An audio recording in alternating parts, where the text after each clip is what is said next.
around the world. Ohana to me is a bunch of people that come in the journey of your life that connect to some of the things that you go through, and you have that connection with them. And they don't even have to be blood to be Ohana. It's our lifestyle. It's who we are. It's what builds us, our character, the way we live, the way we breathe. The light can play a star spread across the sky. So a stream of blazing lights. We are Ohana. We are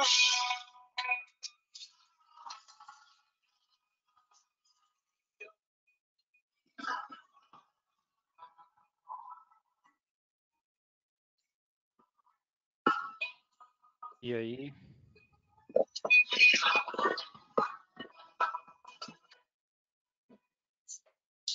dreams of the futures in our eyes. Spirit is lost. It's bigger than you and I.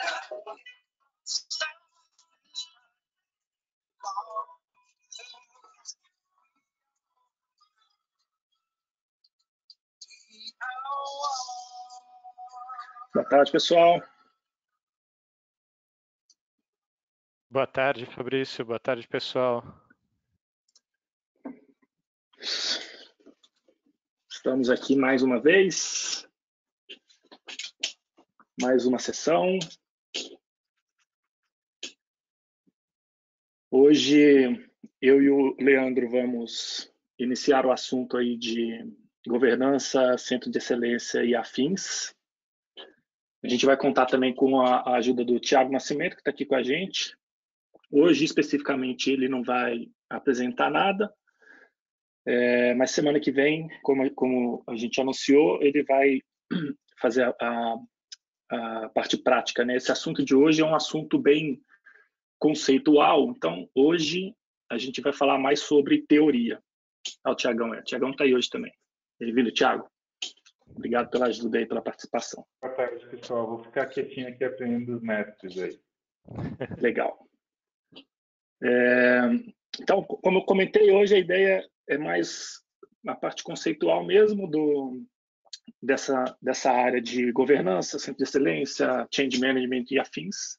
E eu e o Leandro, a gente vai falar aqui dos principais conceitos, dar alguns exemplos de clientes que a gente já atendeu e tem um histórico legal para compartilhar também. E aí, na semana que vem, a gente bota a mão na massa aí com o Thiagão ajudando a gente. Algo a complementar aí, Leandro?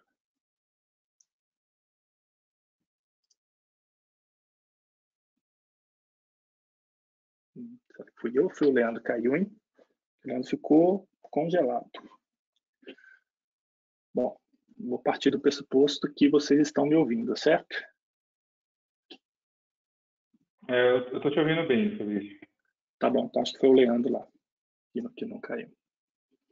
Vou mandar uma mensagem para ele enquanto isso e vamos, vida que segue, tá bom? Muito obrigado e bora lá. Então, pessoal, hoje a gente vai falar de governança, centro de excelência e afins, tá? Começar novamente agradecendo a participação de todos vocês aqui. Deixa eu só mandar uma mensagem para o Leandro aqui rapidinho. Opa, eu estava desconectando da VPN só, estou aqui de volta. Ah, tá bom. Beleza, legal. Então, vamos lá. Então, muito obrigado novamente pela participação de todos, tá? Seguindo aqui, esse aqui já é o nosso 6º encontro. Sempre com foco nessa área de arquitetura Salesforce, utilizando e apresentando as melhores práticas. E dentro daquele programa que a gente combinou, a gente começou com a parte de Sharing Visibility. Foram 2 sessões de Sharing Visibility. Depois fizemos 3 sessões de Integration, seguindo sempre a nossa pirâmide lá de arquitetura Salesforce. E hoje a gente vai começar a falar de desenvolvimento de software, melhores práticas de governança, centro de excelência e afins. Então, lembrando sempre que todo esse nosso conteúdo ele é baseado lá no Trailhead, né? Sempre, não se esqueçam disso. Então, eu coloquei aqui o link para essa prática que a gente está falando aqui, que é do Development Lifecycle e Deployment Designer. Recomendo fortemente que todos vocês, sempre que participarem aqui dos nossos eventos ou assistirem os vídeos, também façam os módulos do Trailhead, porque eles agregam bastante e eles têm vários exercícios hands-on. Eu, como comento sempre, sou super fã do Trailhead. E aqui na nossa comunidade, né, lembre-se de colocar aqui as suas perguntas. Uma das coisas, vou dar um feedback aqui para essa turma aí, é que nós estamos colaborando pouco, hein, gente? Precisamos colaborar mais. Aqui é uma troca de experiência. Então, participem mais, deixem suas perguntas, seus comentários, suas críticas, sugestões, elogios, o que for, para a gente manter essa colaboração aqui e melhorar cada vez mais a nossa comunidade, nosso ecossistema. Tá? Então, vamos lá. A ideia hoje é falar de governança, né? A ideia do Centro de Excelência, do Change Management, a governança técnica, um pouco de Org Strategy. Essa parte inicial aí eu que vou coordenar, e depois o Leandro vai falar de Sandbox, Release Management e estratégia de testes, para a gente cobrir a parte teórica. E aí, na semana que vem, novamente reforçando a mensagem, e não percam, porque é um negócio super legal, o Thiago fez um trabalho super legal de Release Management, montou umas coisas bem legais, assim, inclusive aqui dentro da nossa comunidade da própria Salesforce, ele está bastante relevância e bastante conhecimento no assunto, então não percam na semana que vem, vai ser bem legal, sem pressão, viu, Thiagão? Mas hoje, como eu comentei, vai ser uma parte mais teórica, tá?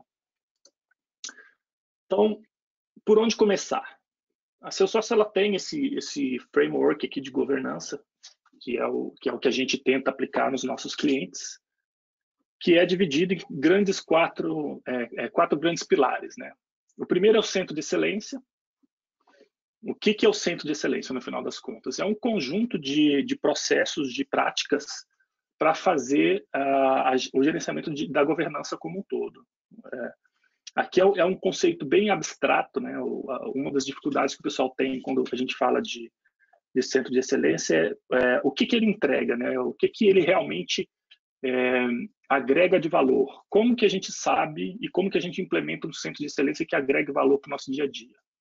Então, eu vou mostrar para vocês aqui que são um conjunto de boas práticas, conjuntos de entregáveis e de ações que vocês podem tomar nas suas implementações e nas suas empresas que garantem uma melhor qualidade nas entregas.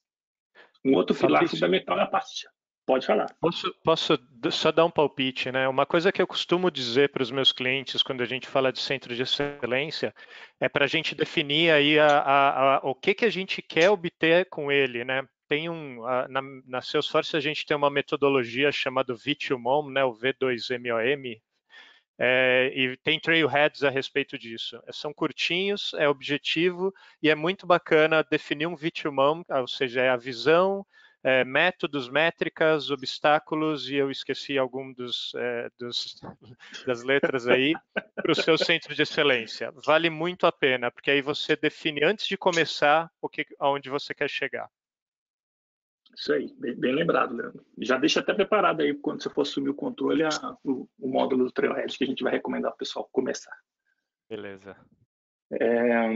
Outro pilar fundamental é a parte de Change Management, né, de gerenciamento de mudança, que isso aqui é o principal desafio que a gente tem quando a gente fala de processos de projeto Salesforce. Toda a parte de qual que vai ser o nosso processo de desenvolvimento, se vai ser cascata, se vai ser ágil, se vai ser qual ágil que vai ser, se vai ser Scrum, se vai ser Kanban, se vai ser Lean, e como a gente consegue, na prática, executar isso de uma maneira estruturada usando o Salesforce. A gente tem esses conceitos aí de DevOps, de Release Management, de metadados, que às vezes eles complicam um pouco quando a gente compara com um processo de desenvolvimento padrão com uma linguagem específica que você tem que compilar código e afins. A gente tem alguns desafios interessantes aqui que é super importante a gente conhecer bem. Um outro assunto também é a parte de Org Strategy, né, que é você definir como que você vai trabalhar as suas orgs. Se você, principalmente para empresas maiores que têm várias áreas de negócio e tem várias diferentes culturas, diferentes maneiras de trabalhar, às vezes você vai para uma estratégia mais de multi-org, para uma empresa que quer consolidar tudo numa coisa só, você vai para uma de single org. Então, toda essa parte de org strategy tem prós e contras, né? A gente vai falar aqui um pouco também, e ela é fundamental dentro desse processo de governança. E o quarto pilar é a parte de governança técnica, né? Que são os conjuntos de princípios, né? As melhores práticas que você define para que a sua implementação, e aí é bem o techniquez mesmo, seja feita com qualidade. Tanto do ponto de vista de implementação de parceiro mesmo, o que é entregue, né? Como software, como código, como metadado, quanto a parte de documentação, para garantir que você mantenha sempre a manutenção da sua org de uma maneira bem produtiva. Então, a ideia é passar por esses 4 grandes pilares aqui, com um pouco mais de detalhe. Então, falando um pouco de centro de excelência, quando a gente fala de centro de excelência, o que a gente quer, no final das contas? A gente, primeiramente, quer garantir as melhores práticas, né? Seu sócio, principalmente se você sai de um conceito de maximizar as funcionalidades nativas da plataforma, você perde valor nela, porque o grande diferencial da plataforma é justamente esse conjunto de funcionalidades e capacidades que a plataforma provê, que se você não utiliza, o custo dela fica muito alto. Então, você tem que ter um retorno. Então, você tem que garantir sempre estar seguindo as melhores práticas para fazer os seus desenvolvimentos, porque aí você consegue garantir uma maior agilidade e uma maior qualidade. A questão de fazer a mitigação dos riscos, ou seja, você descobrir antes ou apontar antes e mitigar antes os problemas que você pode ter se você for seguir por um determinado caminho naquele seu projeto. A questão do enablement, que é você fazer com que as pessoas utilizem a plataforma e utilizem da maneira correta, tanto do ponto de vista de end user, quanto do ponto de vista de desenvolvimento. Então, você garantir que o seu time interno está capacitado nas ferramentas da Salesforce, nas melhores práticas, quanto os usuários saberem utilizar a ferramenta da maneira correta.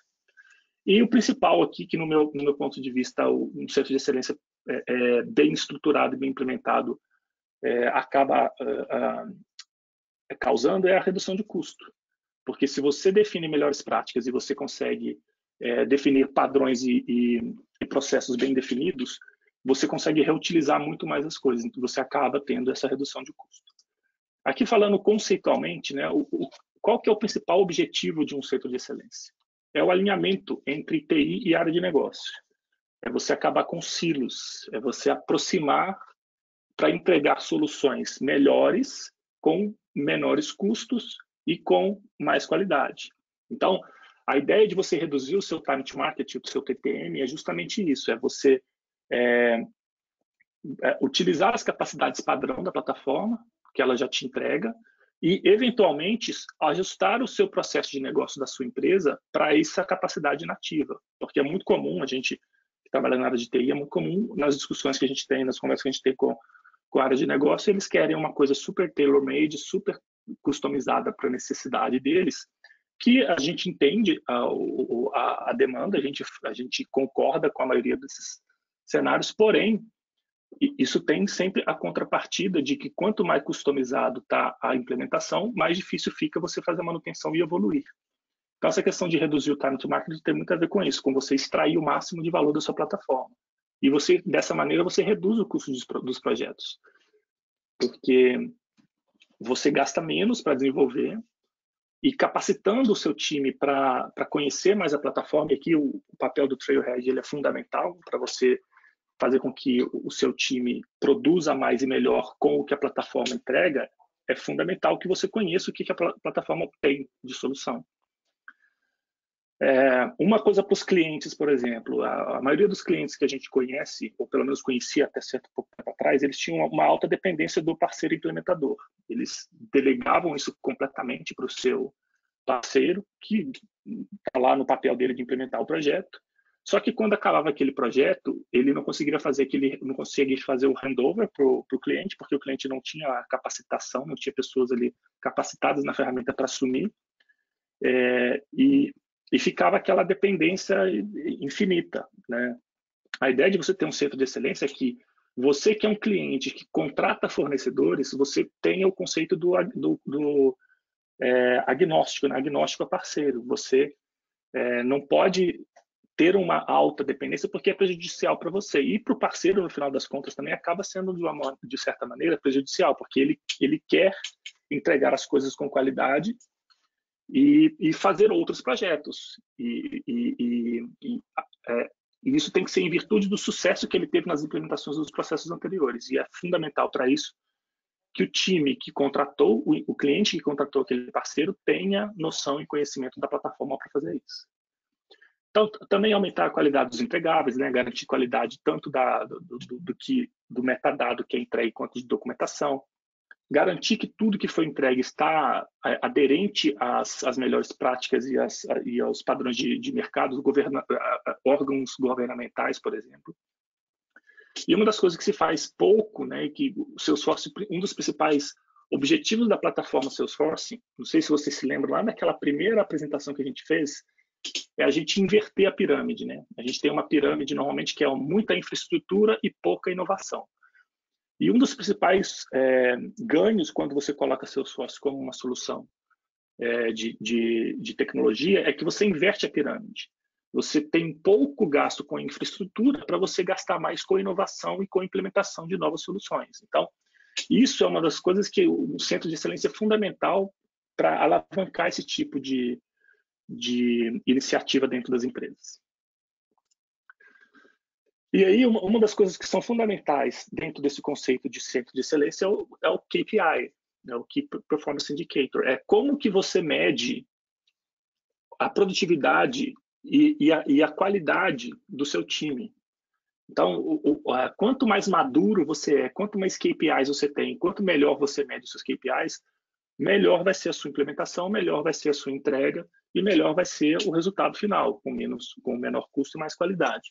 Então, eu coloquei aqui na tela alguns exemplos básicos de KPI que deveriam ser medidos por todas as empresas, né? Não só... Isso aqui, inclusive, não é só Salesforce, isso aqui é como prática de mercado como um todo, da área de TI. Então, vocês que estão aí acompanhando o webinar, vocês façam um exercício mental aí. Quantos problemas vocês encontraram em produção no último release? Né? Quantas linhas de código foram implementadas na última release e qual foi a proporção entre codificação e configuração? Quantos bugs foram entregues ou foram corrigidos nas suas fases de teste? E qual que é a proporção disso em relação às histórias que você entregou? Isso é um número bom? Isso é um número ruim? Só faz sentido você se preocupar em melhorar algo se você consegue medir. Então, aqui é que entra o conceito fundamental do KPI. Você tem que ter esses conceitos e essas medidas para você propor uma maneira de melhorar o seu processo. E aqui falando um pouco do Governance Framework da Salesforce, né? Que a gente tem um framework interno, nós que somos Program Architects, eu e o Leandro Barion, por exemplo. Uma das coisas que a gente mais faz quando a gente está em cliente é tentar puxar e alavancar ao máximo o conceito do framework de governança. Por quê? A gente sabe que Salesforce não pode ser gerido só como um projeto que você vai lá, entrega, acabou o projeto e vai embora. Se isso aconteceu, inevitavelmente, isso vai falhar, a gente vai ter um insucesso grande aí, porque se você não mantém as melhores práticas sempre ativas ali, o que vai acontecer é que o seu sócio vai virar mais um sistema legado. E aí a grande vantagem que a gente oferece como plataforma, que é a questão da agilidade, inovação, etc., a gente deixa de ter, e o que vai acontecer é que o cliente vai cancelar o serviço. A gente, lembrando sempre que lá atrás o conceito do Customer Success, né? Por que a gente precisa de Customer Success? Por causa do nosso modelo de negócio. Nosso modelo de negócio é um modelo de negócio baseado em recorrência, e o cliente precisa estar satisfeito com a nossa plataforma, porque se ele não estiver, ele vai cancelar o serviço como a gente cancela uma linha de telefonia, um serviço qualquer que a gente contrata se a gente não estiver satisfeito com ele. Então, a ideia de você ter esse conceito de governança e de centro de excelência é isso, é fazer com que a implementação, o projeto seja feito com sucesso e que ele seja mantido com o passar do tempo. E a ideia aqui é, dentro dessas grandes raias aqui, né, a gente tem os processos que vão ser atacados em diferentes momentos. A ideia é que você aplique framework de governança e que você escolha, com o passar do tempo, quais deles você vai atacar em um determinado período de tempo. Porque isso tem muito a ver com esse próximo slide aqui. Qual que é o nível de maturidade que você quer atingir dentro da sua empresa como centro de excelência? Aqui o conceito do centro de excelência, como eu disse antes, ele não é nenhuma coisa de Salesforce, ele é uma boa prática de desenvolvimento de software, de tecnologia da informação. E é fundamental que você saiba onde você está para saber onde você quer chegar. Não faz o menor sentido a sua empresa falar, vamos fazer DevOps aqui. É um buzzword, uma palavra bonita, está na moda, todo mundo quer falar de DevOps, mas faz sentido você falar de DevOps se você não tem sequer um processo mínimo de release management? Não faz. Então, a ideia é que isso aqui, o conceito do centro de excelência é isso, ele nunca vai nascer lá no último nível. Você não vai aprender a voar antes de aprender a engatinhar. Então, a ideia é que você saia de um processo caótico, que você não tem KPI, que você não tem nenhuma matriz RACI, que você faça lá os seus deploys todos os anos, change sets, tudo manual, que você vá para um pouco mais estruturado, mais organizado, né? Você tem lá um processo básico de release management, você tem uma matriz RACI, é de matriz de responsabilidade. Eu acho que eu tenho até um exemplo aqui para mostrar para vocês depois. Que você fala se a pessoa é responsável, se ela é accountable, se ela é consultada ou se ela é só informada. Por quê? Porque aí você consegue definir quem é responsável pelo quê, quais são as atribuições de cada time, de cada pessoa. E após essa definição básica, você começa a implementar essas reuniões e fazer esses pequenos deliverables que melhoram um pouco o seu processo caótico. Eu vou falar um pouco a seguir do que são essas reuniões e o que são esses deliverables, tá? Para ficar mais simples. Depois que você estabelece um release management básico, você vai evoluir para um CI/CD, para um Continuous Integration e Continuous Delivery. Já é um avanço, você já consegue automatizar algumas ferramentas, você já consegue deixar de ter muito trabalho manual, você já sabe o que você quer medir, quais são seus KPIs e como você quer, quais são os seus KPIs que hoje estão ruins, que você tem que endereçar para atingir o próximo nível, e você consegue elaborar um plano mais tangível. Isso aqui, gente, isso aqui não é coisa de semana, isso aqui não é coisa de mês. Isso aqui é coisa de ano, né? Para você sair de um cenário ad hoc lá, totalmente caótico, para chegar para um cenário super inovador, isso aqui é coisa de ano. 1, 2, 3 anos. Depende muito da maturidade do seu cliente, mas você tem que saber que você não pode setar uma expectativa muito alta, porque senão as pessoas acabam se frustrando no meio do caminho e você volta sempre para o estágio inicial. Então, se você é cliente, você tem que ter em mente que o estabelecimento de um COI, ele é coisa de médio e longo prazo, ele é uma maratona, ele não é uma corrida de 100 metros. E se você é um parceiro, você não pode prometer que você vai implementar um COI em 3, 6 meses, porque na prática isso não vai acontecer. Então, setar essas expectativas é fundamental para que você consiga evoluir nessa escadinha aqui. Pensando sempre que quanto mais maduro você tem uma maior velocidade de entrega e você tem uma eficiência operacional, porque você consegue reutilizar e aproveitar processos de uma maneira muito mais eficaz. Tá? Aqui é um exemplo de um COI, né, uma estrutura. Quando as pessoas falam assim, mas o COI é o quê? O COI é um time separado, o COI é a empresa inteira, o COI é uma área. A ideia é que o COI seja um conjunto de pessoas, né? E aí vocês podem ver aqui nesse organograma que ele tem desde o cara lá que é o analista e o arquiteto até lá o C-level. Só que a participação dessas pessoas vai variar de acordo com o assunto com que você vai tratar. Porque a ideia aqui é que você estratifique bem as responsabilidades de cada uma dessas camadas aqui, para que todos eles tenham uma rastreabilidade do que eles estão fazendo e como que essas coisas se conectam. Porque senão fica só uma coisa burocrática. A ideia é que sempre tenha participação.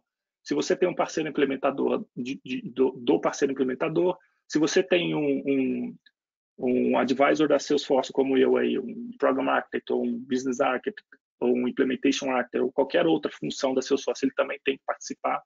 E dentro do time do cliente tem que ter, desde lá do cara C-level até o cara analista de negócio. A diferença é que a responsabilidade de cada uma dessas pessoas dentro de um COI vai variar. Aqui, por exemplo, são algumas reuniões. Então, que tipo de atividade o COI faz? Um conjunto de atividades são as reuniões que têm que ser executadas para garantir as melhores práticas de Salesforce. Então, tem que ter uma reunião trimestral com a participação das pessoas, dos tomadores de decisões, dos sponsors, né, dos patrocinadores, para definir o que é o programa Salesforce dentro daquela empresa. O Salesforce ele vai ser só um nicho dentro da empresa que vai atacar especificamente aquela área lá de vendas ou aquela área específica lá de marketing, ou o Salesforce vai ser um programa que você vai ter uma solução, uma arquitetura multi-cloud, com diversos produtos que se integram, que vão ter que falar com diversos legados. Isso tudo tem que estar muito bem definido desde o começo e desde lá de cima, que é para evitar definições ambíguas, né? Quem que é o sistema que vai cuidar da criação de um caso? É o Salesforce ou é o sistema legado? Então, isso tem que estar direcionado lá pelo time de arquitetura corporativa, tem que ter a participação de todos os diretores para dar um norte para o programa. E isso, a ideia é que pelo menos uma vez a cada 3, 4 meses as pessoas se conversem, se falem, apresentem lá os grandes milestones que têm que ser propostos para dar uma visão de programa. Depois, abaixo, vem o Steering Committee, que é para fazer mais o acompanhamento desse roadmap. Então, aqui, novamente, tem que ter uma participação do time de arquitetura corporativa para ter lá um plano de racionalização de aplicação. O seu sócio ele vai entrar e qual outra aplicação não vai mais ser utilizada? Qual que é o processo de descontinuação dessas aplicações? Aí, mensalmente, a ideia é que também faça uma reunião do Steering Committee para decisões grandes, né?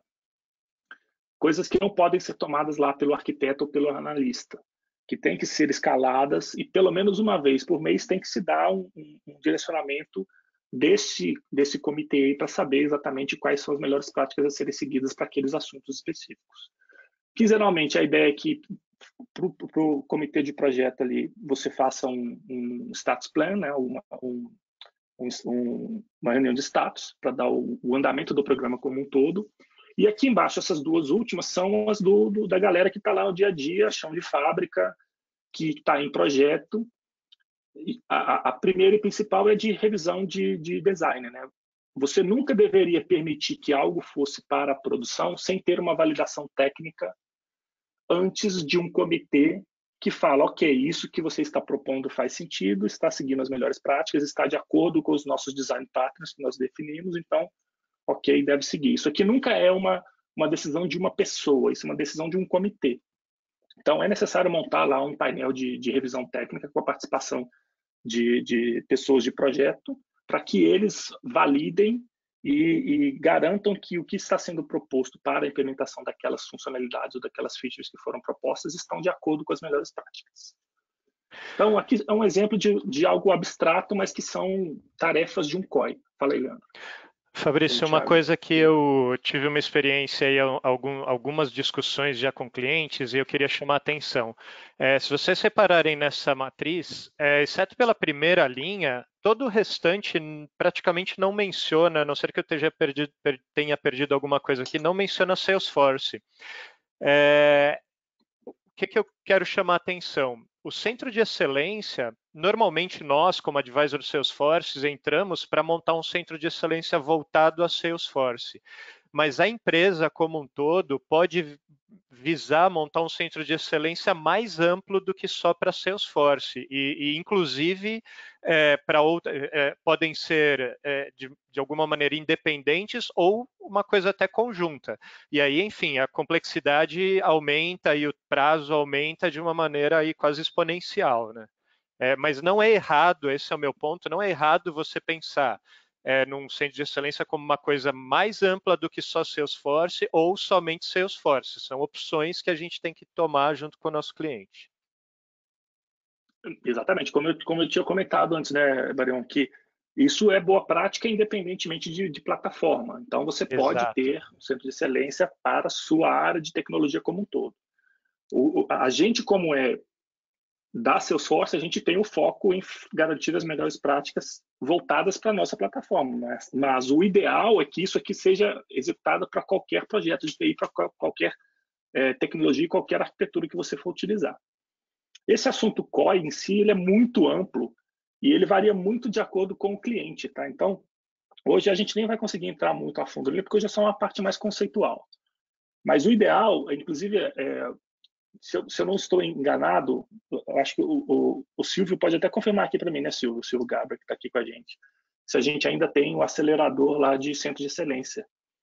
Porque era uma das coisas, por exemplo, que a gente fazia para tentar fomentar isso, que os clientes implementassem o COI. Talvez, quem tiver um pouco mais de interesse, a gente confirma aqui para vocês daqui a pouquinho, se o Silvio der ou alguém que tiver aí da Salesforce também puder confirmar para a gente se ainda existe o conceito do acelerador do COI, também a gente recomenda que vocês façam, tá?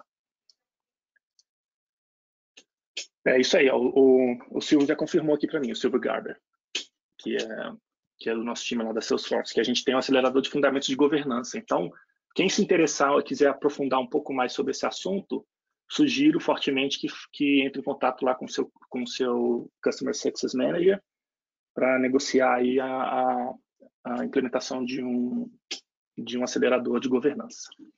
Aqui, rapidamente falando, né, a gente tem a matriz RACE, que basicamente é para definir para cada um dos papéis que a gente tem quais são as atividades e os deliverables daquele papel especificamente. Então, isso aqui é fundamental que vocês que estão participando do projeto Salesforce, que estão pretendendo cada vez mais evoluir dentro da plataforma, tenham isso muito bem definido. Principalmente quando você tem muitos parceiros envolvidos, é muito comum a gente encontrar clientes que têm 2 ou 3 ou 4 parceiros fazendo implementações diferentes, ou na mesma org ou em orgs diferentes. Então, é fundamental que vocês tenham isso aqui muito bem estabelecido para garantir que as pessoas façam exatamente o que é esperado e entreguem o que é esperado de cada uma delas. Tá?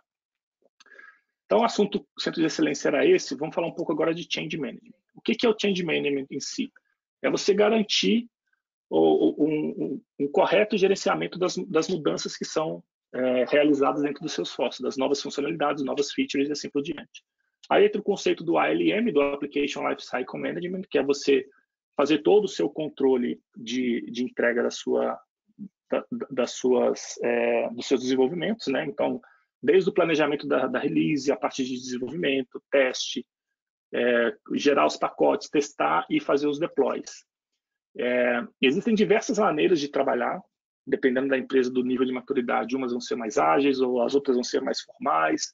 Então, aqui não tem bala de prata, mas a ideia é que mesmo que você não tenha ou não esteja dentro do melhor estado da arte do seu ALM, que você pelo menos tenha mapeado e tenha isso muito bem definido, que é para evitar problemas na hora de fazer a implementação.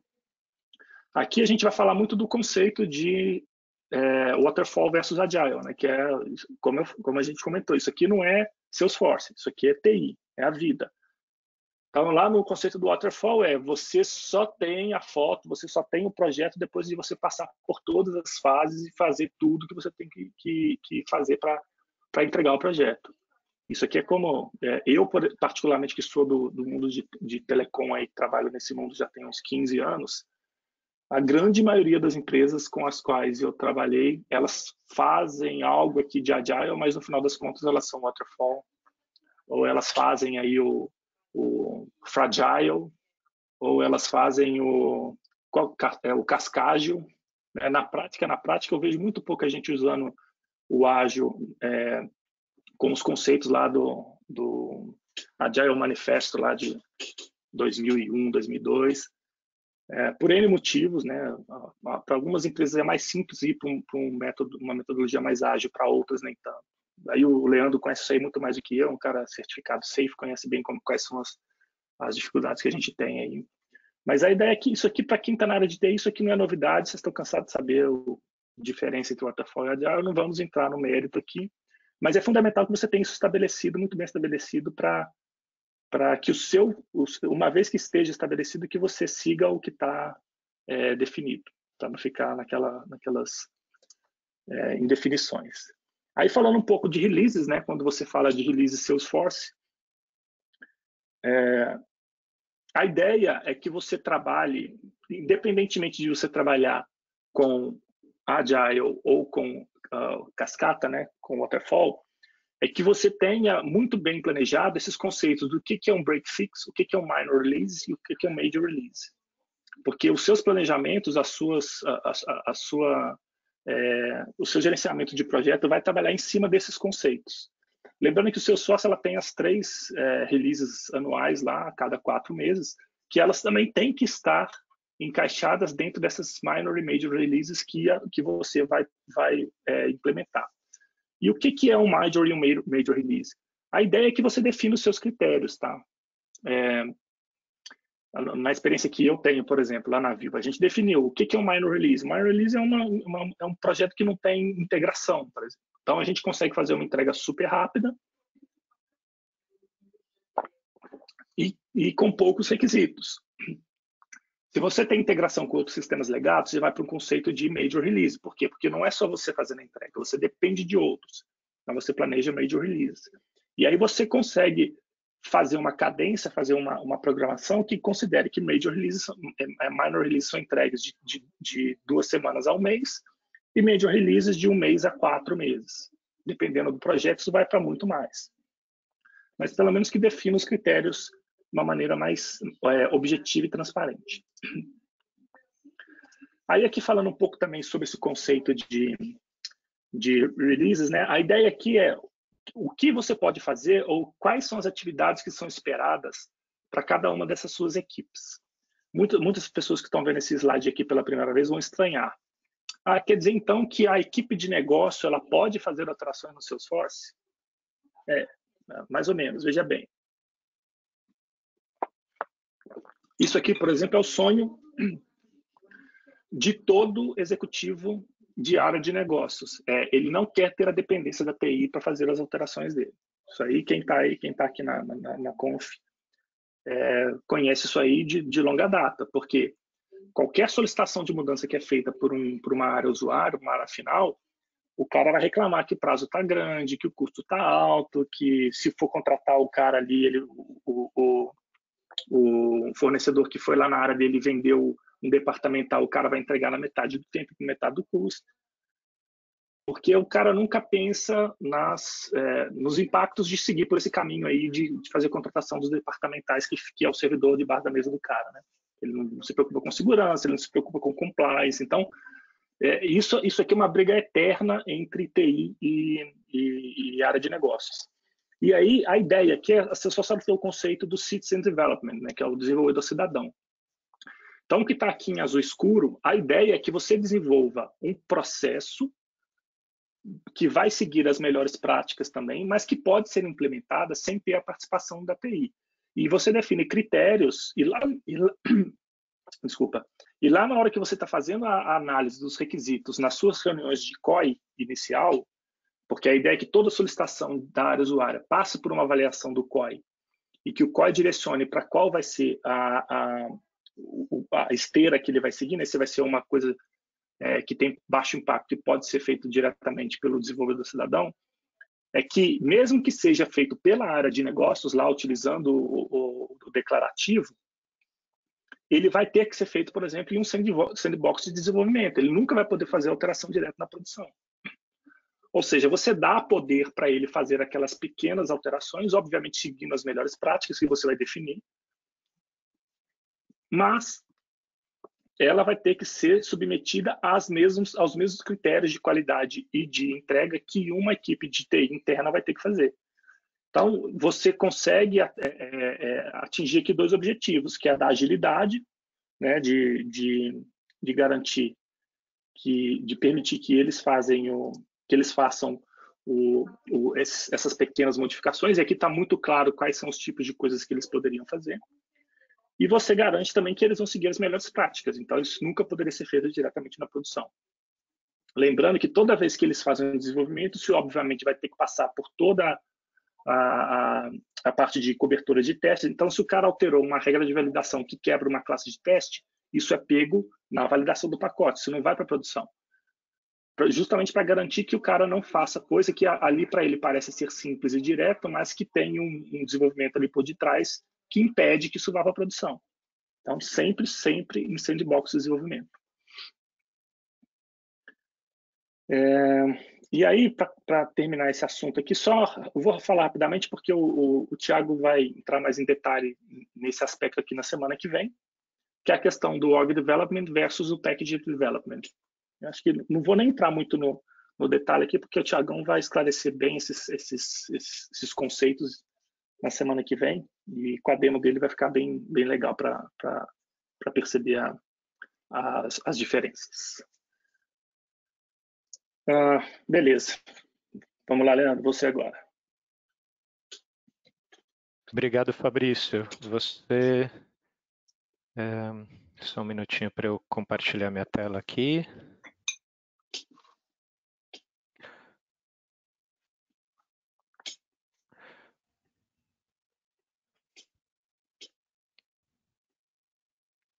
Você me faz apresentador, Fabrício? Só se for agora. Acho que eu mesmo me consigo fazer apresentador. Olha que fantástico. Ó, moral, hein, meu? Beleza. Vamos lá, então.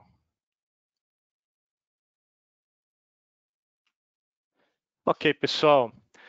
Então, vamos falar um pouquinho de governança técnica agora com vocês. O que é governança técnica? Estou mostrando aqui, então, para começar, os principais domínios que a gente entende que fazem parte da governança técnica, e acho que é a melhor forma de entender claramente o que é isso. Mas a intenção dela é garantir os aspectos técnicos, né, medindo publicando, né, definindo as melhores práticas, documentando dos aspectos técnicos que a gente deseja que a nossa aplicação tenha, né? Então, por exemplo, vou passar um por um aqui desses pontos, porque acho que é relevante, depois vou comentar um pouco sobre como implementar eles. Falando um pouquinho de configuração, né? A Salesforce tem como prática aí que tudo que for possível, né? A gente sempre busca uma solução declarativa, né? Que é o low code, né? A plataforma low code. O que isso tem de bom? Tem de bom que em geral você consegue fazer um desenvolvimento mais rápido, mais ágil. Aí tem como o Fabrício mostrou, muita coisa que é configuração pode ser feita por um citizen development que traz menos esforço de IT, assim por diante. Então, eu vou falando dessas três caixinhas aqui embaixo, temos aí configurações de validação, duplicação de regras de duplicidade para garantir a nossa qualidade de dados, automação de processos através de Process Builder, o Lightning Flow e outros aí para a gente garantir também que processos sejam executados, aumentar a produtividade mesmo das pessoas, mas também aí garantir qualidade de dados, evitar que através de intervenções manuais a gente cause algum problema ali, gere alguma inconsistência. Enfim, e a questão da aprovação, né, regras de aprovação, escalação, assignment rules, tudo isso traz um ganho de produtividade de uma maneira fácil, de uma maneira que você consegue ir lá com pouco esforço configurar. A gente tem uma regra geral de que a gente deve usar, isso aqui não cobre todas as configurações possíveis, está longe disso, mas a gente usa como regra geral a regra do 80-20, né, que buscar fazer declarativamente ou através de configuração 80% do que a gente precisar e 20% a gente enfim, se for estritamente necessário, como em alguns casos de integração, por exemplo, a gente pode aí utilizar o código. Se vocês forem ver um dos trailheads, eu até estava revisando hoje, de Apex, ele diz assim, a primeira regra do Apex é não use Apex, né? Então é mais ou menos isso. Sempre que possível, a gente tem que buscar uma solução mais eficiente, uma solução que vai exigir menos esforço de TI, menos esforço de testes, menos esforço de manutenção. E, então, para começar a nossa governança técnica, é buscar essa proporção, né, ou até mais, se possível, na configuração, definindo quando que a gente vai poder usar um Apex ou um Lightning ou um Web Component ou não. Depois eu vou falar um pouco da implementação disso, mas isso aqui certamente é algo que a gente tem que, como o Fabrício mesmo falou antes, tem que ter uma conversa do desenho da solução para a gente chegar, para a gente definir, vamos utilizar configuração ou vamos partir para uma codificação, né?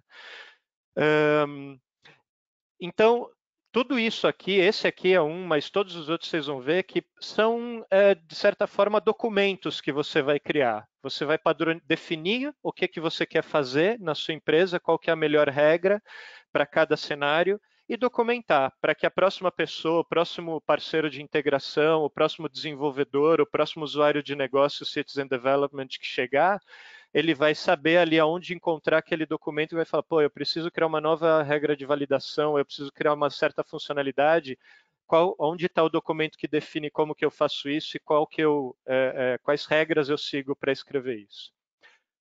Seguindo para a segunda caixa aqui, padronização de código.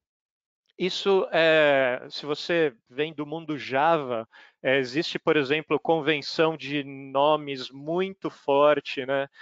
Existe aí boas práticas para queries, para quem já manja mais de banco de dados, sabe quando você deve usar determinados índices, etc. No Apex, no Salesforce, isso aqui é mais forte porque bate em limites, né? Então precisa ter uma atenção especial.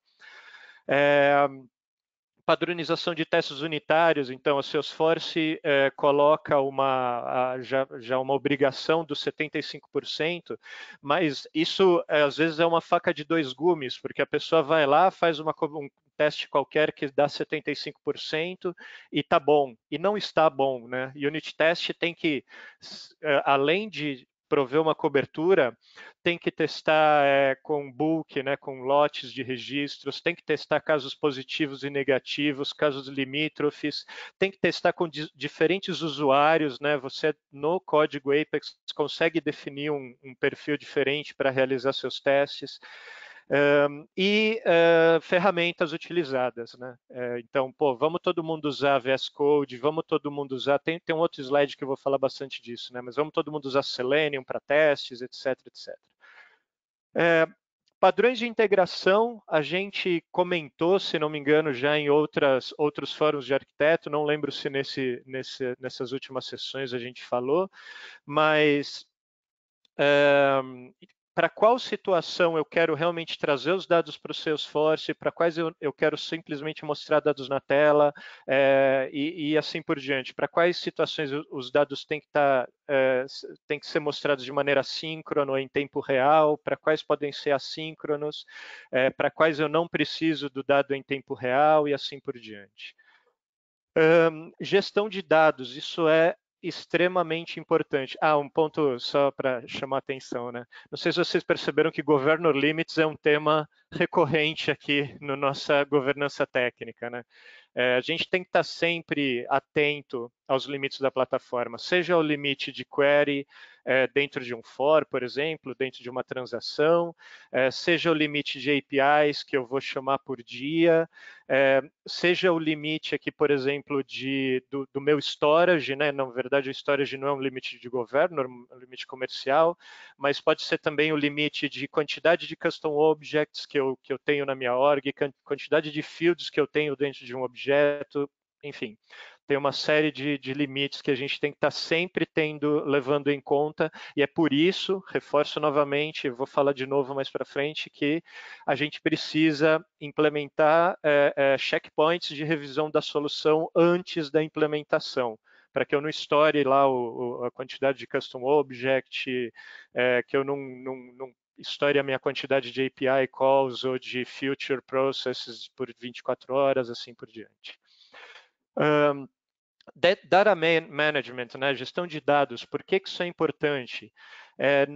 Para começar, porque eu não quero ter dois objetos ou dois campos com a mesma informação. Mas é mais do que isso, na verdade. Eu quero saber quem que é a origem desse dado. Esse dado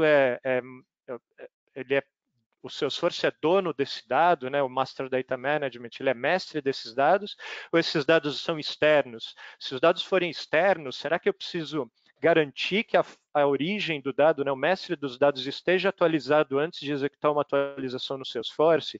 Como que eu faço isso? Existe um sistema que garante o MDM ou não? É o Salesforce que tem que fazer ali meio na mão. A quantidade de a minha modelagem de dados vai impactar diretamente a minha performance, dependendo da quantidade de lookups, dependendo da normalização ou denormalização do meu modelo de dados.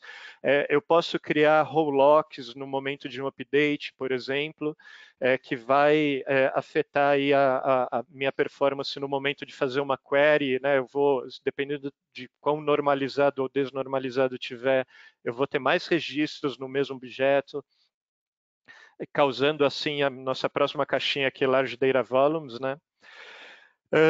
Segurança, é desnecessário falar, mas alguns pontos importantes sobre segurança. Em primeiro lugar, aqui na integração, extremamente importante garantir que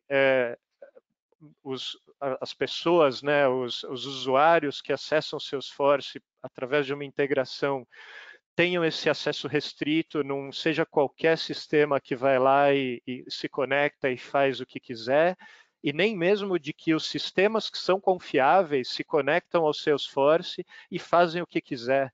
Né? Eu posso confiar num sistema, mas para realizar determinada operação. Então, os meus usuários de APIs, eles devem, em primeiro lugar, ter a opção API Only, né, checadas. Além disso, aí eu estou falando exemplos do que podem estar no seu documento de segurança, tá? Então, colocar lá o seu usuário com o perfil do seu usuário de integração com a opção API Only. Além disso, os Connected Apps lá tem que ter os escopos OAuth bem definidos para que seja restrito realmente a acessar somente as funcionalidades relevantes. Digamos que por alguma razão eu não quero que um escopo OAuth permita o refresh token. Cara, eu não vou dar a opção full, eu vou tirar o refresh token, vou tirar, enfim, alguma outra opção lá. A Salesforce, ela oferece o Shield, né, que permite, eu não sei se vou lembrar todas as funcionalidades do Shield, mas basicamente os três principais features são a criptografia melhorada, né? Então eu consigo gerar minha própria chave de criptografia com um hash mais complexo, né, do que o padrão. Eu consigo ter o field history de uma quantidade maior de campos e com histórico muito maior, e eu tenho o Event Monitoring aqui que está evoluindo bastante. Antigamente, né, há alguns anos atrás, meses ou anos, você tinha só os eventos de log, além desses eventos de log, né, que são muito bons, permitem você fazer análises de maneira mais reativa, né, vendo o que aconteceu há um dia atrás ou uma hora atrás. Mas além desses eventos de log terem sendo constantemente melhorados, agora a gente tem event monitoring em real time, permitindo até, por exemplo, que você evite a exportação de um relatório, por exemplo, o cara está querendo dar export de um relatório ou querendo ver um list view, enfim, que ele não deveria ter direito, o cara pode ser bloqueado na hora e um e-mail ser enviado imediatamente ou um platform event ser enviado para o seu sistema de monitoramento absorver e disparar um alarme, né? Então, o Shield tem produtos bem interessantes, opções bem interessantes. Salesforce trabalha com credenciais, né? Então você tem que tomar um cuidado aí com qual certificado está lá, se está vencido ou não está vencido. Os administradores da plataforma aí, que quem é admin deve já deve ter recebido alguma vez um e-mailzinho falando, seu certificado aqui está prestes a expirar, tome alguma ação, tal. Isso aqui é bem importante para não ter, enfim, certificados desnecessários lá que podem gerar alguma brecha de segurança. Em segurança também eu queria mencionar a parte de dentro da org, né, você indo no setup, existe um health score, eu não me lembro exatamente o nome da opção, que te dá alguns alertas. Ela permite, inclusive, que você customize o seu nível de alerta por exemplo, se sua quantidade de logins, né, permitidos lá até bloquear a sessão, acho que o padrão é 10. Cara, 10 é muito, deixa o cara errar o login 3 vezes que tá bom. Tem outras opções desse tipo, desde coisas bem críticas até coisas não tão relevantes assim, né, mas que podem ser importantes para você. Então dá uma olhada lá no setup, no Health Assessment, não me lembro exatamente, Health Check, acho que é. Dá uma olhada também no Security Alerts, porque são ações que a Salesforce muitas vezes toma de forma compulsória para melhorar a segurança sua, mas que pode impactar a sua implementação. Então, é sempre importante dar uma olhada lá, ver se tem alguma coisa que está vindo por aí. Eu sei que agora em Summer 20 vai vir coisas de segurança importantes, então vale a pena dar uma olhada. E para não perder mais tempo aqui, já falei muito nesse slide, né? Mas a parte de UX e UI também é sempre legal, né? O Salesforce já traz um padrão de UX bem definido, digamos assim, mas não necessariamente ele vai atender as melhores práticas para a sua empresa. Então é legal você definir quais são os componentes standards, buscar o melhor equilíbrio entre o quanto você quer trazer o look and feel da sua empresa, ou enfim, o seu padrão de user experience, sem necessitar, sem causar, né, sem inferir essa recomendação de 80-20. Então, se eu precisar trazer a UX da minha empresa, mas para isso eu precisar customizar tudo, aí não vou estar seguindo uma melhor prática, eu preciso buscar esse equilíbrio, né? Seguindo aqui um pouco, então, falamos então de toda a documentação, né, todos os padrões que eu preciso definir, isso é bem importante, mas para eu colocar isso em prática, é bem legal eu conseguir automatizar isso em grande parte, certo? E aí, para isso, a gente tem uma série de ferramentas, aqui são um conjunto padrão, né, digamos assim, de ferramentas de DevOps, desde repositório de código, ferramentas de automação de integração contínua, ferramentas de teste, ferramentas de desenvolvimento. Hoje a recomendada pela Salesforce é o VS Code, né? Antigamente a gente tinha o Eclipse, mas e algumas outras, né? Mas o VS Code hoje a gente está desenvolvendo ativamente plugins para ele, então realmente está bem mais práticos a VS Code. Ferramentas de colaboração, então, tem muitas aí de mercado, Gira, Confluence, Trello, etc. Se você não tem nenhuma delas, existe o App Exchange gratuito, Agile Accelerator, também feito pelo Salesforce Labs.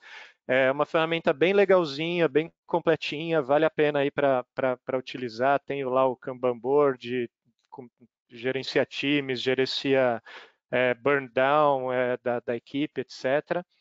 E ferramentas de análise de código estático, né? Tem o PMD, o SonarQube, tem outras, que garantem aí que antes do seu, né? Tudo isso acaba trabalhando como deveria, né? O ideal é que trabalhe como uma engrenagem. Então eu vou lá, cadastro a minha história no meu Agile Accelerator ou no meu Gira, o desenvolvedor vai, pega ela, começa a trabalhar, ele vai usar o VS Code, vai promover, vai colocar o código dele no Git, o Jenkins vai pegar o código no Git e vai promover para umas próximas sandbox e vai nessa sandbox executar uns testes automatizados aí do Selenium. Antes de fazer esses testes, ele vai rodar o PMD para verificar se não tem nenhuma coisa errada no meu código e dessa forma eu estou garantindo que tudo que eu fiz, né, tudo que o fluxo, né, desde a entrada da user story pelo usuário de negócio, ou pelo product owner, até para quase a entrega em produção, né? Claro que aqui no meio tem algumas etapas que normalmente a gente não vai conseguir automatizar, mas muitas dessas etapas acontecem da melhor maneira possível, da maneira mais automática e sem dor possível. Deixa eu ver se eu consigo migrar rapidinho aqui. No Não consigo. No Trailhead tem alguns módulos bem interessantes com ferramentas diferentes aqui de integração contínua, de controle de versão. Então ele ensina a usar Git, ensina a usar GitLab, inclusive para integração contínua também. Tem alguns módulos do Copado, para que Copado tenha Copado Academy também. Tem módulos que ensinam a fazer, se não me engano, com Jenkins, enfim. Com VS Code eu tenho certeza. Tem alguns módulos do Confluence, enfim. Vale a pena dar uma busca lá por enfim, Git, Continuous Integration e no Trailhead que vocês vão encontrar bastante coisa legal. E mudando um pouco de assunto, né? Mas então pensando agora numa outra dimensão da governança, né? Num daqueles outros pilares que o Fabrício falou lá atrás, que é a Org Strategy. Então, pô, legal, a gente está conseguindo, ou a gente vai definir como a gente entregar valor de maneira ágil aí, esse ciclo de vida da aplicação, para uma org. Só que acontece o seguinte, Leandro, eu não tenho uma org só. Eu tenho um monte de unidade de negócio, ou eu tenho aí, a minha empresa é multinacional, eu trabalho com o pessoal lá na Índia, ou lá em Israel, lá nos Estados Unidos, e enfim. E a gente trabalha com várias orgs. Ou então, até colocando de outra forma. Eu estou adquirindo o Salesforce agora e eu sou uma empresa multinacional. Qual que é a melhor recomendação para mim? Você falou pra caramba aí de governor limits e tal, e será que se eu tiver uma org só para o mundo inteiro, eu não vou atingir governor limits? Então, não, então vou trabalhar com uma org por unidade de negócio ou por país, mas aí será que eu não vou ter muita segregação? Ou será que eu não, uma oportunidade de negócio que eu teria para uma unidade de negócio não vai ficar invisível para outras? Bem, enfim, é para responder todas essas perguntas que eu estou fazendo que a gente precisa definir a nossa estratégia de orgs, tá? Então, aqui tem 5 tipos de organização, tipos de configurações para org strategy possíveis, né? Normalmente, aí é até uma abordagem pessoal minha, mas a gente começa com uma single org, a não ser que seja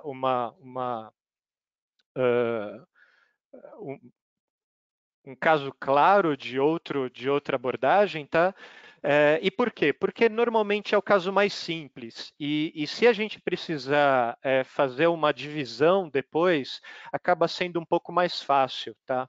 Então, o padrão, digamos assim, acaba sendo a single org, mas ele realmente nem sempre é o melhor e precisa ser tomada essa decisão com cuidado. Então, para dar outros exemplos aqui, né? Eu trabalhei já numa empresa que usava uma estratégia tipo hierárquica. Então, numa org global, na verdade a gente tinha 2 orgs, né, globais, uma delas só para governança, uma outra como centralizador de dados de clientes, e aí as orgs de cada unidade, na verdade aqui era de cada região, tá? Na empresa que eu trabalhei, mas pode ser por unidade de negócio. Elas acessavam essas orgs ou eram acessadas por essas orgs de governança e de dados de clientes para realizar suas atividades de negócio específicas. Tá? Aqui, então, enfim, na opção 3 aqui seria por região, a gente pode ter interconexões entre as regiões, né? Como as setinhas aqui demonstram. A 4 é uma similar aqui de múltiplas orgs, mas similar a 3, né? Mas ao invés de por região é por business unit. E uma quinta opção, que é algo até, assim, esse aqui eu vi, na verdade acho que eu nunca vi implementado, mas que é uma opção interessante, é ter orgs por criticidade. Em que momento, que situações eu posso ter isso? Por exemplo, eu preciso de uma disponibilidade, enfim, é muito mais alta para determinada org, porque, por exemplo, ela precisa estar ativa 24/7, então eu vou inclusive contratar serviços aqui de monitoração, de suporte diferenciados, enquanto para as minhas outras eu vou ter um acesso menos crítico aí, que eu não preciso ter uma monitoração tão frequente, 24/7, não preciso ter um serviço de suporte prioritário, e assim por diante. Então, eu posso definir também uma estratégia assim. As perguntas que a gente vai fazer para responder, né, para definir qual estratégia eu vou, são aquelas que eu estava comentando quando eu comecei a falar. Então, primeiro lugar, tem uma questão cultural, né? A minha empresa, ela trabalha de maneira segregada.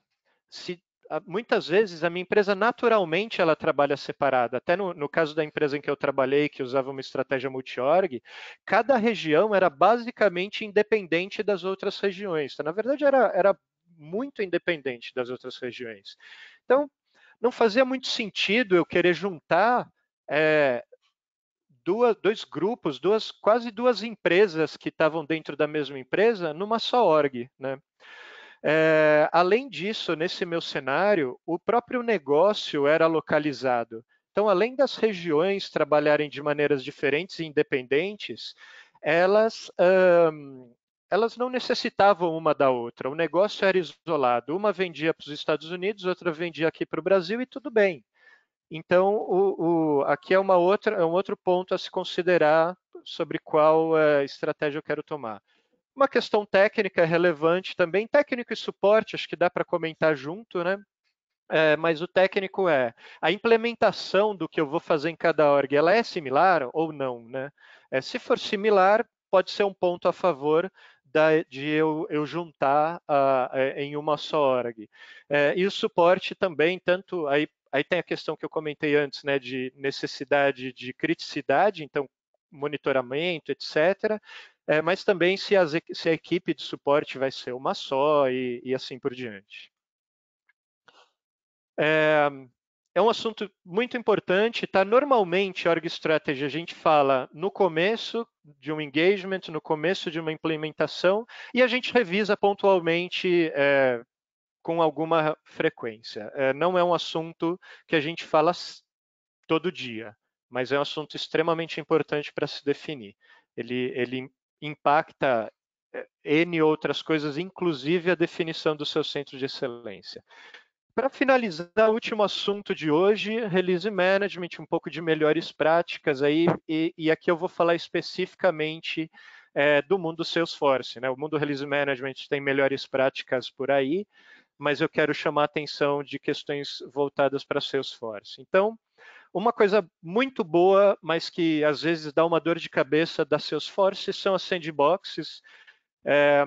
Enfim, todo mundo aqui deve saber o que é uma sandbox, mas talvez vocês não se recordem exatamente de todos os tipos de sandbox disponíveis.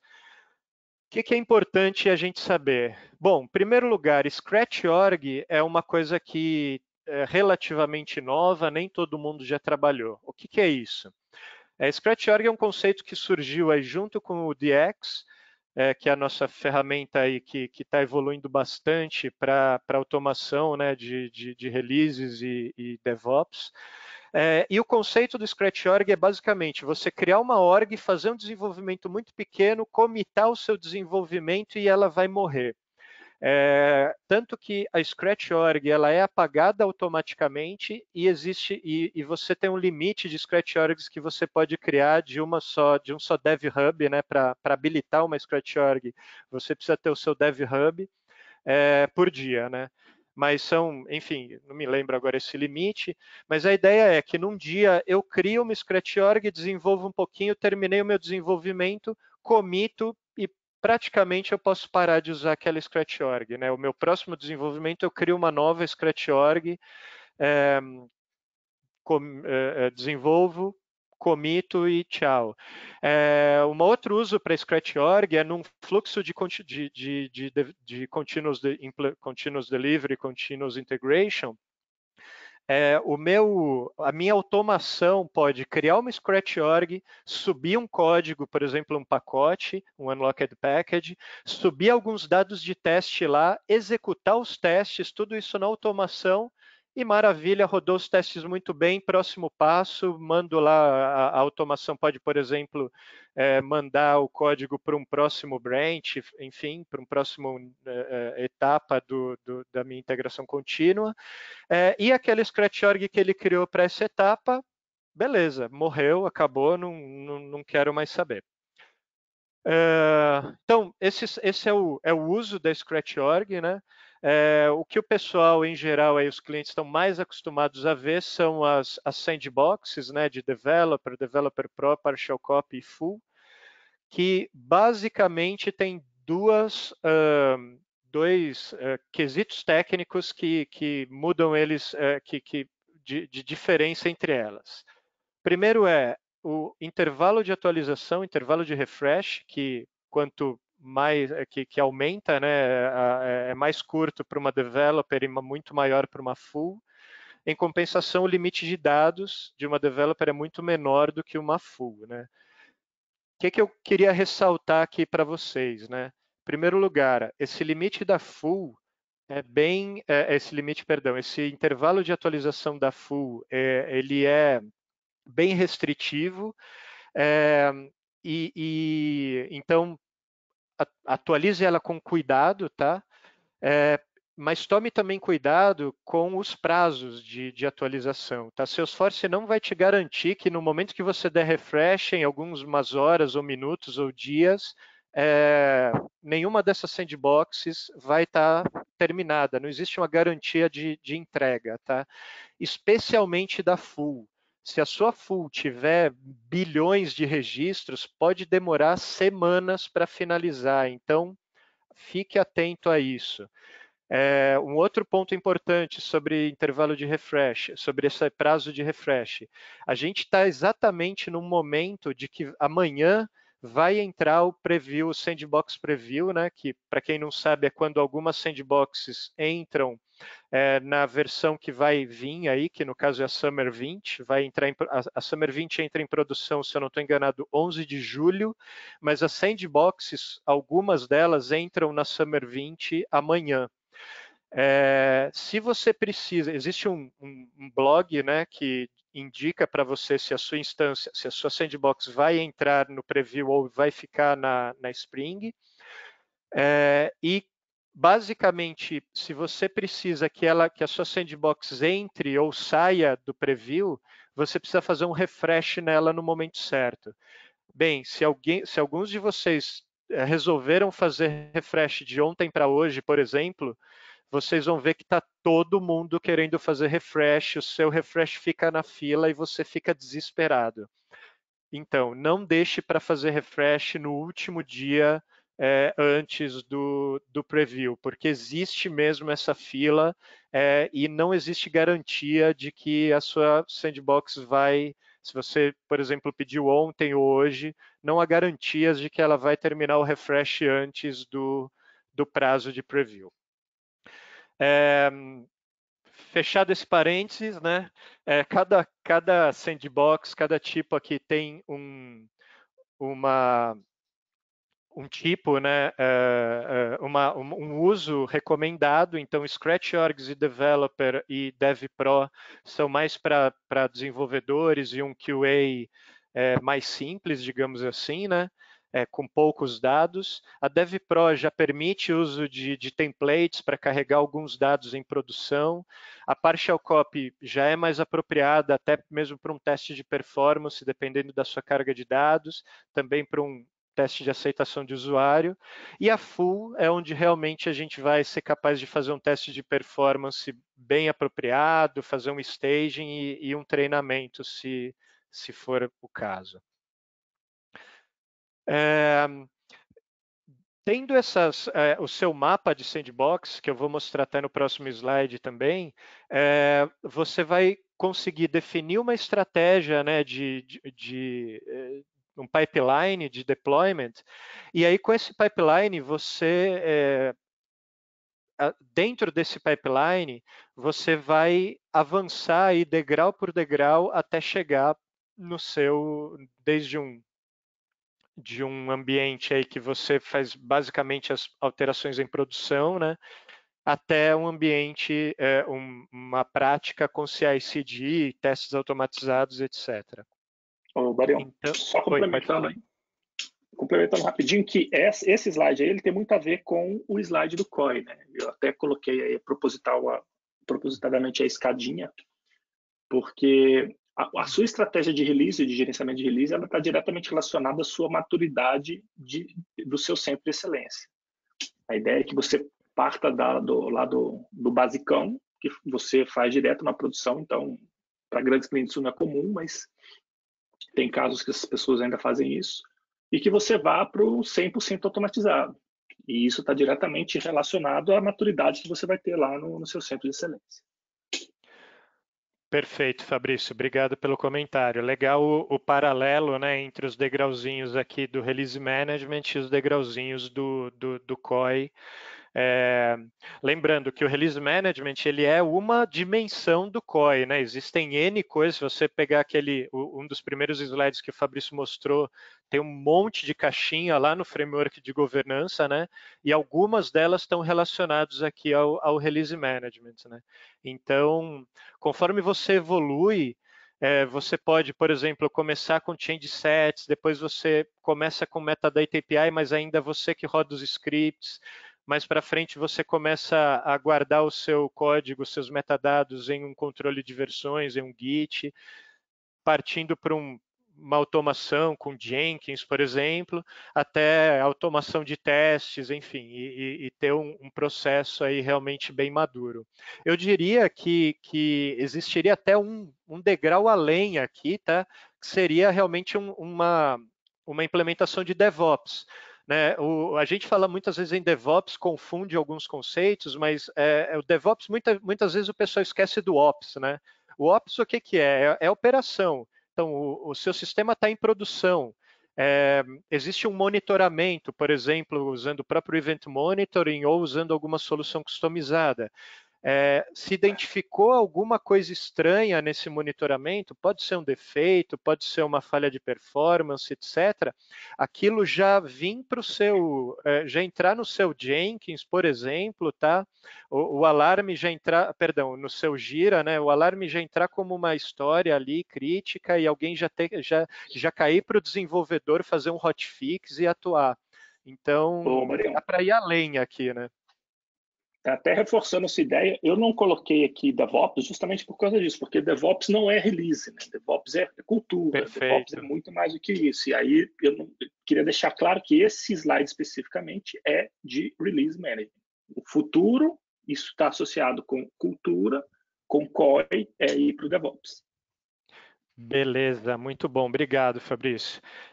E aqui, então, aqui é um exemplo, né, de juntando tudo isso que eu falei, né, numa arquitetura aqui, num pipeline de entrega, com automação, com as melhores práticas, enfim, com todas as ferramentas necessárias. Então, entra aqui a sua história pelo Gira, os seus desenvolvedores aqui estão trabalhando nas suas sandboxes ou Scratch orgs, utilizando o VS Code, eles mandam o código fonte aqui, né, poderiam ser times diferentes aqui, vão mandar o seu código os seus metadados para um repositório.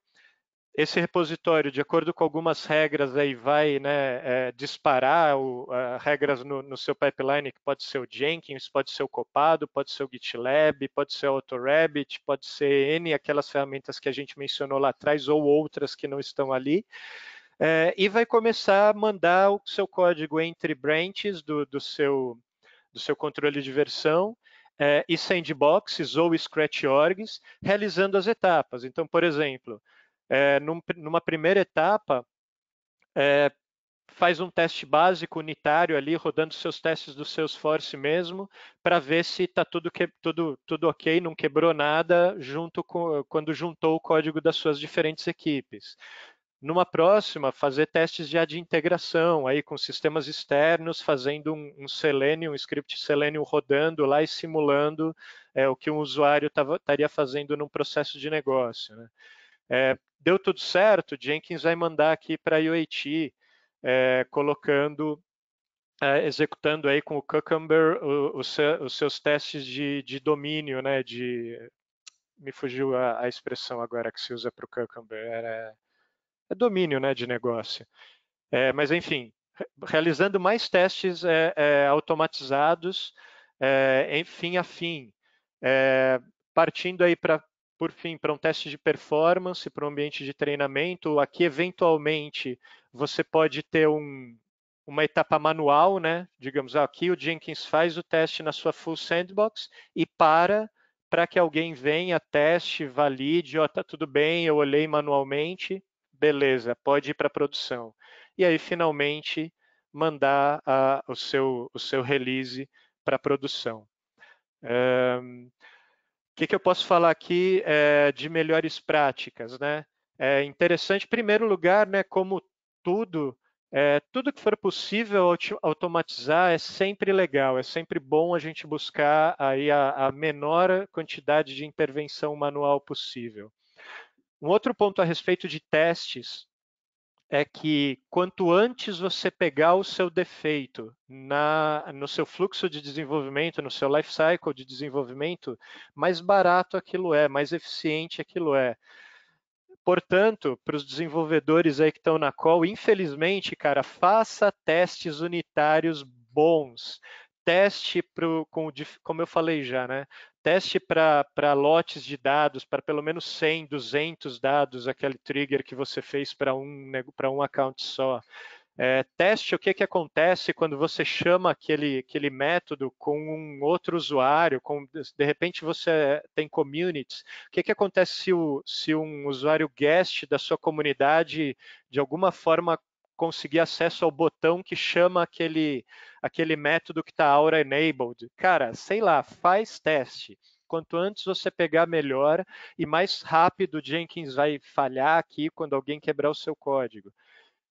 O teste aqui, perto do desenvolvimento, ele ainda é muito mais barato do que, por exemplo, um teste de regressão completo aqui, feito no ambiente de partial copy ou de full sandbox, certo? Vai estar, a hora que você pegar o ambiente, o defeito aqui, rodando aquele teste de regressão parrudo, que vai demorar 2 dias para rodar, cara, vai ter que voltar tudo, vai ter que falar com as 11 equipes de desenvolvimento que estão rodando em paralelo aqui para entender quem foi que inseriu o problema. Então, teste bastante, teste no começo da sua etapa, realize testes unitários bem feitos, monte aí scripts com ferramentas, né? A gente mencionou aqui todas as ferramentas gratuitas, né? Para tentar ser, menos o Gira, né? Para tentar ser o mais isento possível, mas enfim, use a ferramenta que você da sua preferência, né, que for homologada pela sua empresa, para automatizar. Vale a pena o esforço que você vai gastar para criar os seus testes automatizados, por exemplo, no Selenium. Você vai gastar, vai demorar 1 semana a mais para realizar sua entrega e depois você nunca mais vai se preocupar com isso. A cada entrega você vai ter um ganho sobre aquela 1 semana que você gastou. Bota isso na cabeça do seu cliente, para você que é integrador, para você que não é integrador, bota isso na cabeça do seu chefe. Se você é chefe, cara, investe nisso, porque é um negócio que só vai te trazer ganho no longo prazo, no médio e longo prazo. E é isso aí, pessoal. Gastei aí uns 10, eu e o Fabrício, a gente gosta de falar, eu gastei uns 10 minutinhos a mais do que devia, ele gastou acho que uns 10 minutinhos a mais, a gente acabou estourando em 20 minutos o nosso tempo, mas acho que foi bom. Hoje a sessão foi um pouco diferente, espero que vocês não tenham ficado decepcionados por ter sido mais teórico, mas eu acho que Centro de Excelência é um assunto quente, é um assunto que todo mundo quer trazer aí para sua empresa, quer falar. Então, agradeço novamente por vocês que ficaram comigo até aqui e até a próxima. Boa noite. Fabrício, alguma palavra final aí para... Calma aí. Temos duas perguntas. Opa, boa. Eu vou abrir uma exceção hoje, porque a Aline fez a pergunta aqui pelo GoToMeeting, ao invés de fazer lá na comunidade, né, Aline? Puxa sua orelha. Ela está perguntando aqui sobre o conceito do desenvolvedor cidadão. Se realmente faz sentido deixar o usuário final fazer modificações. Aí, Aline, o ponto aqui é o seguinte: o conceito do desenvolvedor cidadão não é assim, o cara lá que é o usuário final da ferramenta que não gostou da disposição do campo, vai lá e altera ele mesmo. A ideia é a seguinte: é você ter dentro da área de negócio, não necessariamente vai ser o usuário final, você tenha lá um time capacitado que conheça a plataforma, então tem que ser lá um admin, tem que ser um cara com uma certificação e afins, mas que consegue fazer pequenas modificações sem ter que passar por todo o trâmite burocrático de um projeto de TI. Ele pode, inclusive, contratar um parceiro. Então, pensa assim, hoje, a área de negócio, quando ela está insatisfeita com a entrega da TI, o que ela faz? Ela vai lá numa software house e o cara faz um departamental que fica debaixo da mesa do cara. Aqui é um conceito similar. Ele vai contratar quem ele quiser, um parceiro certificado que consiga fazer pequenas modificações, mas que não tenha que passar por todos os trâmites burocráticos da TI.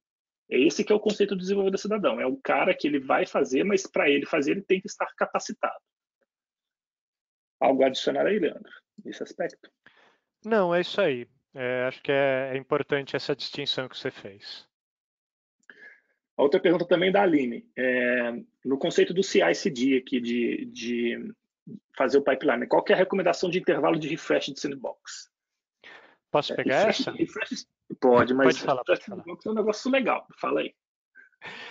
Assim, idealmente, você deve fazer... A minha resposta seria essa, eu deixo o Fabrício até criticar se ele pensar diferente, mas idealmente, você deve evitar, eu diria que você deve evitar fazer refresh de sandbox, tá?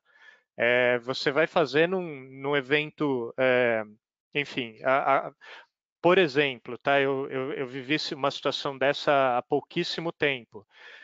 Fiz um upgrade de um pacote de um App Exchange, mas não quero, enfim, isso perdeu prioridade, deu algum problema, não quero colocar isso em produção. Posso fazer o refresh para tirar esse update do pacote. Ou fiz uma carga de dados muito grande em produção e quero fazer o refresh da minha full para trazer esses dados. Então, há situações que você quer fazer o refresh. Mas, de forma geral, assim, eu diria que a ideia é evitar você precisar fazer o refresh e levar os metadados sempre através do seu pipeline e da sua ferramenta de CI/CD. Se você não tiver esse pipeline atualizado, aí você deve definir com quanto tempo, de quanto em quanto tempo você quer fazer o refresh principalmente das developers e DevPro. Eu acrescentaria aqui um aspecto fundamental, tá, Aline, que é o seguinte: se a sua empresa ela tem uma maturidade no VCS, lá no Version Control System, que pode ser um Git, pode ser um Bitbucket, pode ser um GitLab, qualquer coisa, a sua fonte da verdade, o source of truth, passa a ser ele. Nesse cenário, a quantidade de refresh ela diminui. Por quê? Por que a gente faz muito refresh de sandbox? Porque a gente se perde ali no meio. Então, a gente faz muito merge, a gente faz recorte. Se a gente não tem um VCS, não um Git, o que acaba acontecendo é que os nossos sandbox eles ficam muito diferentes, muito desequalizados. Né? Tem uma palavra mais bonita do que essa, mas eu não lembro dela. E aí você tem muita necessidade de fazer refresh, que é para garantir que o metadado que você vai utilizar para começar um desenvolvimento está super atualizado. Se você tem um Git que funciona e o branch funciona corretamente, a sua necessidade de refresh ela reduz drasticamente. Na semana que vem, acho que vai ficar mais claro quando o Thiagão mostrar para vocês aqui uma boa estratégia de Git. E aí, essa resposta talvez fique mais claro para vocês. Mas o principal conselho aqui é use um source of truth diferente da sua ordem de produção. Porque senão você vai ter que fazer refresh o tempo todo. E aí, última pergunta, Barion, é do Paulo Moreira. Esse sim, parabéns, Paulo fez lá na comunidade. Ele está falando aqui de Selenium, né? E ele está reclamando aqui que ele tem muita dificuldade de usar o XPath para fazer a validação das páginas do Salesforce. Se tem ele está pedindo aqui alguma indicação de algum conteúdo só sobre essa parte de teste automatizado. Essa aí eu vou responder offline. Tá. Bom ponto, viu, Paulo? Vamos responder lá na comunidade mesmo. Porque esse é um assunto super interessante. Opa, Thiagão, vai lá, Thiagão. Selenium aí. É verdade. O que acontece é que o Lightning Experience, cada renderização ele gera um ID distinto. Então, os elementos da página eles ficam com IDs gerados dinamicamente, né? Então, é mesmo difícil. Essa é uma dificuldade reconhecida, tá?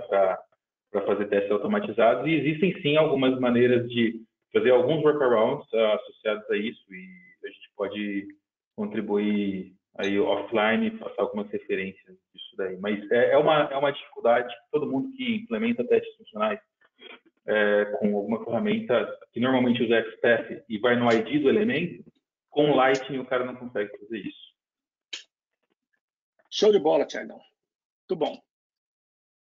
Aí você responde lá o Paulo na comunidade depois, por favor. Pode deixar. Então é isso, pessoal. Muito obrigado. Valeu, pessoal. Obrigadão, Barion. Obrigadão, Thiagão. Semana que vem voltamos aqui. O Thiagão vai dar um show de bola aqui. Vocês vão ficar todos maravilhados. Não presta, Thiagão. Obrigado, olha que o segredo da felicidade é baixa expectativa, hein? Mas é legal. É um conteúdo legal. A gente está aplicando em projeto e com excelentes resultados. Vai ser bacana. A ideia é apresentar pipelines automáticos rodando tanto no Bitbucket quanto no GitHub. Duas ferramentas, dois jeitos distintos de fazer, mas a gente tem referências já dos dois e funciona super bem. Beleza, show de bola. Isso aí, pessoal. Não percam, hein? Obrigadão, boa noite a todos. Nos vemos na semana que vem. Vai ser na quinta-feira de novo mesmo, talvez um pouquinho mais cedo, porque no mesmo horário, 6h30. Um abraço, gente.